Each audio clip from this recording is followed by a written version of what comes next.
Broadcast is now starting. All attendees are in listen-only mode. Hey everyone, welcome. It is Thursday, the 20th of September, 2018. This is Phil Terry speaking. Welcome to our half-hour Council's webinar with longtime member Mark Cheng. And this is a new format we're trying where we'll do a half an hour with different members when they have an interesting story to tell about their career or a project that they're working on. And Mark's story is indeed very, very interesting. Mark spent 13 years at Nickelodeon and several companies before that. He did film at Cornell, but also got an MBA and then was a web engineer, designer, and then finally a general manager for their Noggin brand. All the while he was doing that, Mark was also making short films. In fact, he made over about a dozen short films, some of which got into festivals, maybe all of which got into festivals. And then he's recently taken the full-time plunge. He left his job at Noggin. He's produced a full feature film, which Sony Home Entertainment picked up as distributor.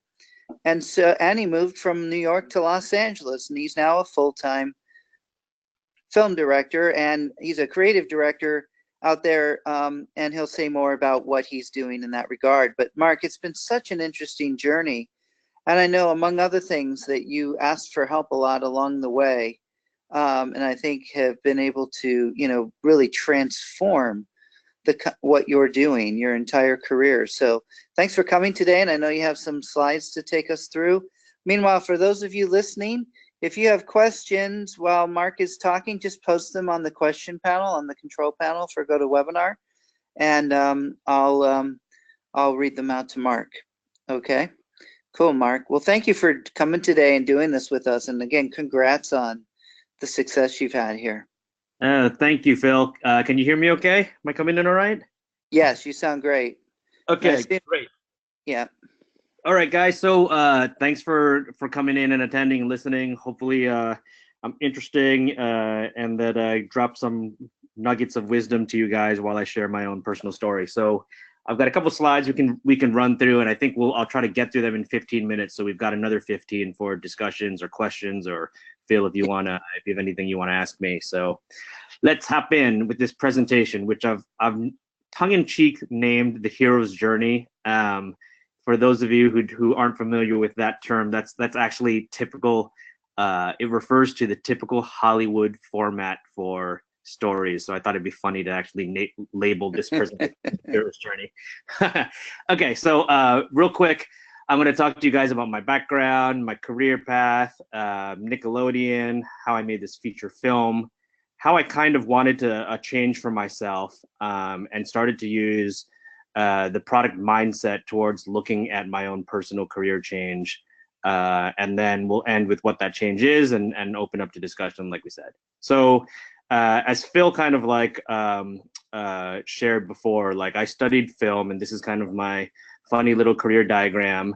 And so studied film, got into web design pretty early after that, worked in finance, got my MBA, started Nickelodeon and was there for 13 years, where I started as an engineer, moved to product, ended up being a general manager for about a year or two, and have since left to work on filmmaking as a full-time thing. And you can see it's a very squiggly line because I didn't really know where the outcome would be. Not a typical hero's journey path there. Correct, absolutely. And so the last 13 years I spent at Nickelodeon, and I thought I'd just give you a little bit of an idea of what product was like at Nickelodeon, because I think what I've learned from the councils and from all the people that I've met there is that everybody has a kind of a different flavor. So while I was at Nickelodeon, we transitioned from a waterfall methodology to Agile. We ran 2-week sprints with retrospectives and planning mixed into the cycle. We particularly found challenges because while Agile, you typically, the ethos is you launch when it's ready. We always had these challenges because we really had deadlines that with our launches that coincided with large cable media marketing pushes. So a feature, a story, an app, while we tried to run as agile as possible, we kind of in the back of our heads always ran up to the commercials are going to start running September 1st. So you got to have this thing in the market. We would often switch to Kanban at times to run a little bit faster. And towards the end of my tenure there, we started to introduce the use of quarterly OKRs, objectives and key results, to kind of track our progress. And throughout this whole time, my own personal career moved from web engineer to product owner to product manager, eventually moving away from the Scrum teams as a senior director of product, then a vice president, and ultimately the general manager of this business unit. So that was kind of my career trajectory while at Nickelodeon, and that's kind of what the general themes of what it was like at Nickelodeon. And so, as Phil said, in the last 5 years of my time there, was actually working on a feature film. And so the film was named Ghost Source Zero. Here's some fun little screenshots just to give you an idea of like the look and feel and tone of the film. It took 5 years to make. And ultimately, as I finished it, it was distributed by Sony Pictures Home Entertainment in the US, and available overseas as well in like the UK, Korea, Japan, and Taiwan through a couple other distributors. And so how did I make? Yeah, go ahead. Perfect. How did I actually manage to put this together, right? And I think more importantly, as I tell this story, we want to extrapolate how this might inspire anyone else looking for career change or inspiration for career change. But it comes down to what I would categorize as three things: time, money, and people. Time. And when you look at the time here, like this was at the peak, literally a second job for me. And the breakdown here is, I commuted an hour in each direction on the train, worked on the film all the time. That was 10 hours a week. 3 hours at night after the kids sleep during the week. That's another 15 hours a week. Cram in 5 hours on each weekend day. And, at the end of the week, I've actually put in another 35 hours into this second project, which was, to me, the groundwork of my next career phase. And so make no mistake, like it takes time, and there will be that, at least for me, there was that period of time where I was really working two jobs. Here's some screenshots of like, I'm working on the train, I'm working on an airplane, I'm working on my kitchen counter. This bottom right picture I thought was particularly funny because this is in a hotel room at Walt Disney World, and you can see my kids waiting to leave the hotel to go to the park, and I'm like, let me just finish a little bit more of my film. Like that needs to get a little bit more done. So you can see that it does take a lot of time. Money, let's just talk about that quickly. Like I crowdfunded some of this film with a Kickstarter. I used some of my own money. I had some investors. I think one key to getting something this monumental done, though, is if you simply rephrase and instead of using the word pay and start to think of things like compensation, it begins to open your mind up a little bit. List people for help. And a quick example of that is that I could take a talented working background extra and tell him that he's going to be a featured actor if he works for an extreme discount on my film. Or I'll take a stuntman who's done a lot of who's worked on Netflix and Law and Order films, but he really wants to be a stunt coordinator, and I'll say, hey, come on and be my stunt coordinator. You can get that credit. And those are just little ideas of how I was able to attract talent and people to help me. How much did you raise in total, Mark? We raised $65,000 on Kickstarter. Okay. And then how much did you get from investors?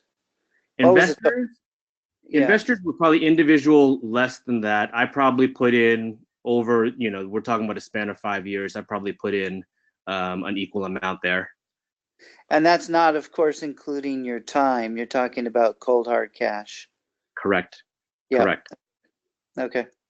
Yeah, and the last thing I'd say is with regard to money is bartering, and here's a quick fun story about how I did that. So when I first started making films, I was always working on what I call adrenaline films, action, sci-fi projects, and I knew that I needed props and special effects and fake weapons to actually get this done correctly. And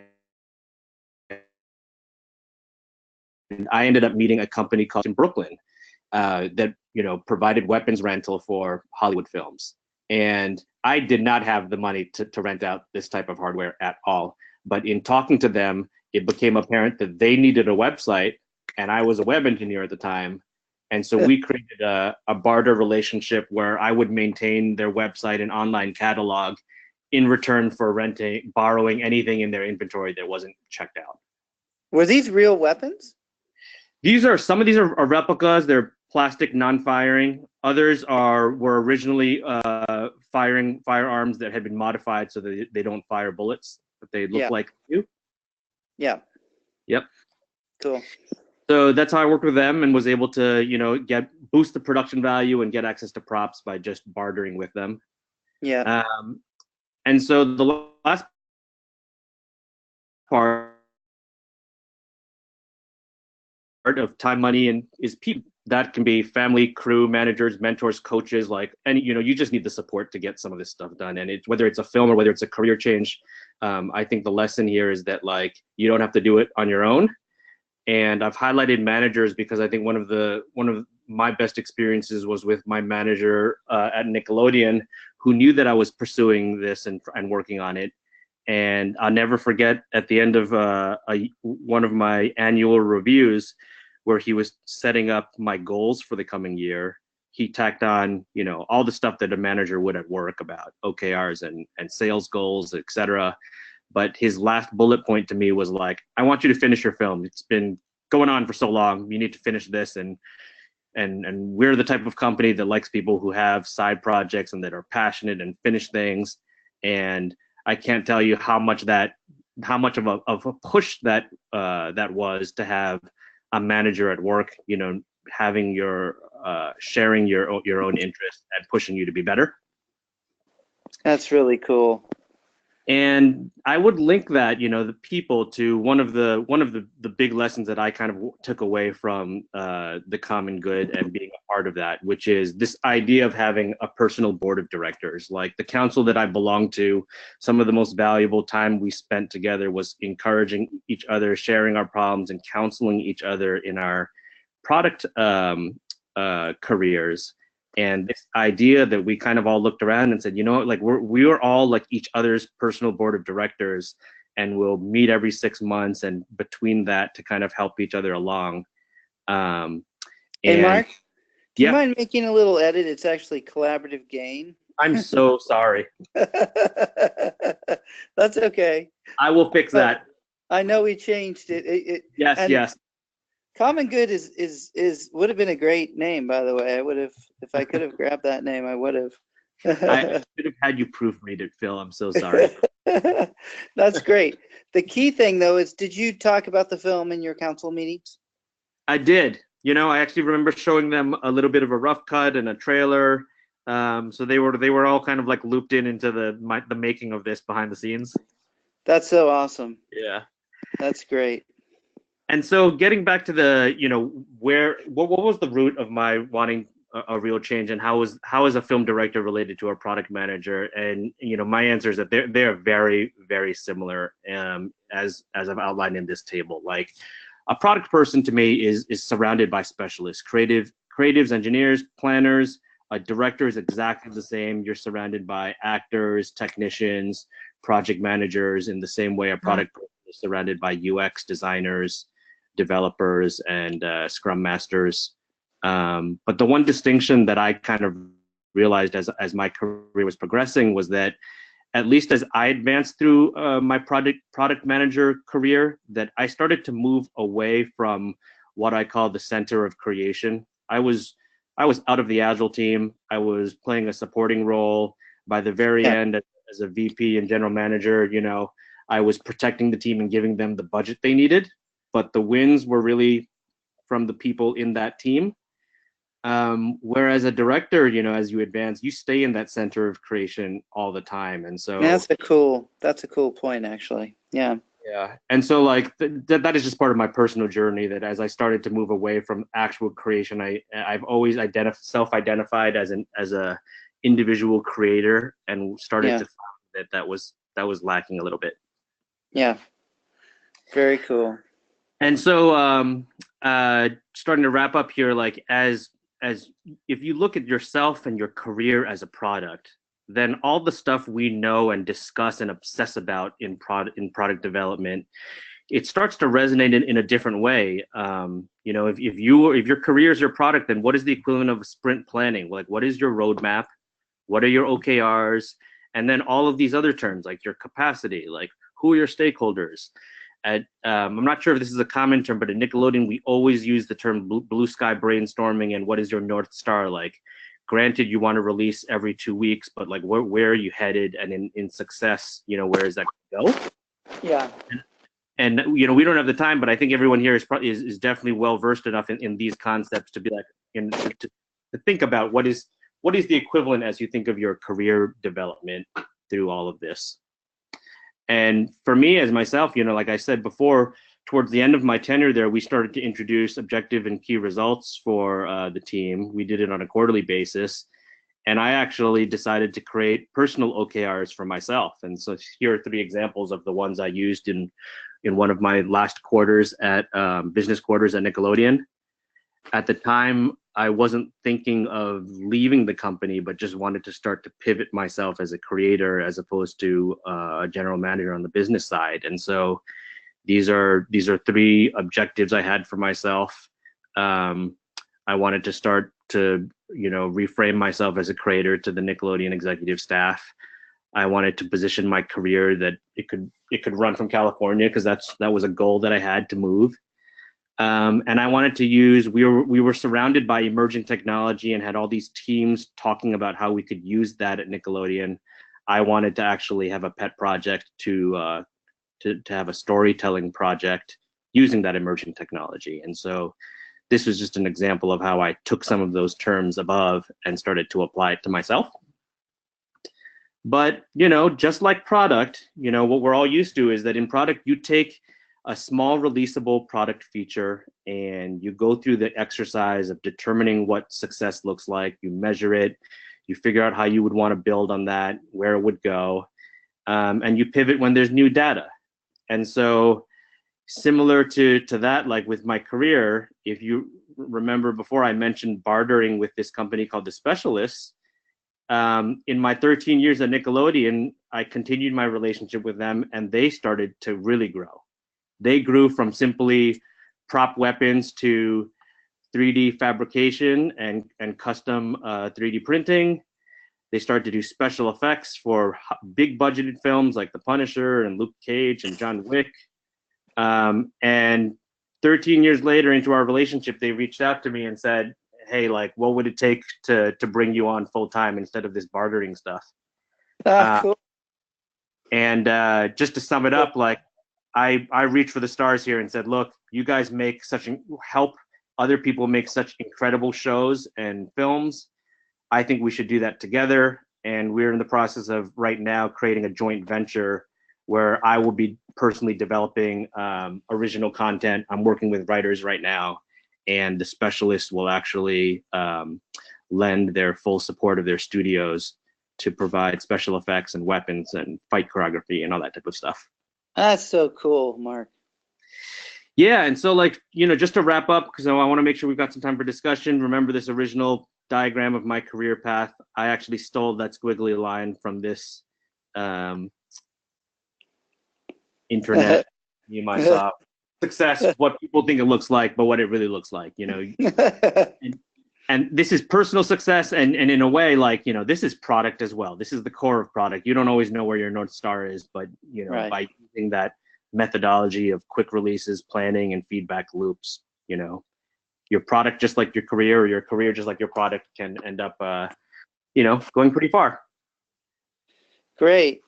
Well, listen, Brittany, why don't we unmute? Can we unmute everybody who's on the line with us? And Evelyn, Kim, I thought maybe you could share the comment you made just live and in person here. Britt? Working on it. Hold on.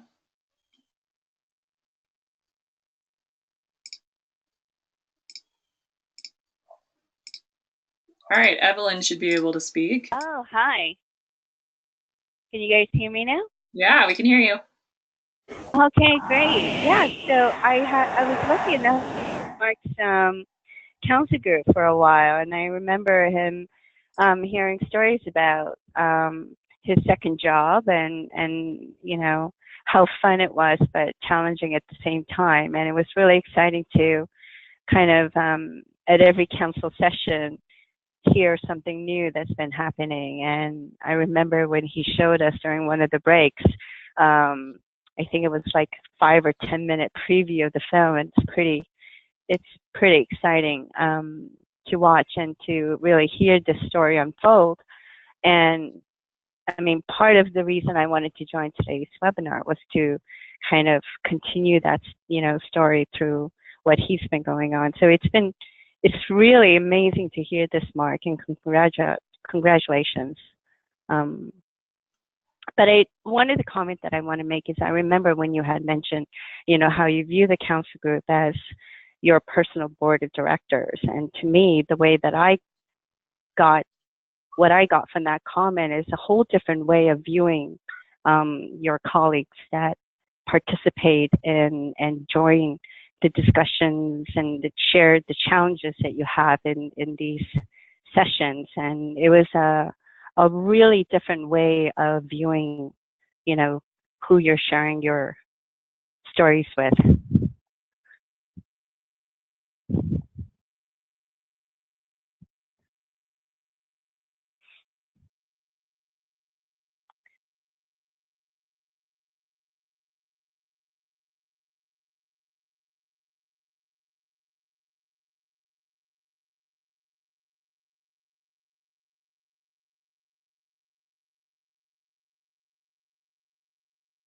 We had a little technical difficulty there for a moment. Sorry, the audio went out.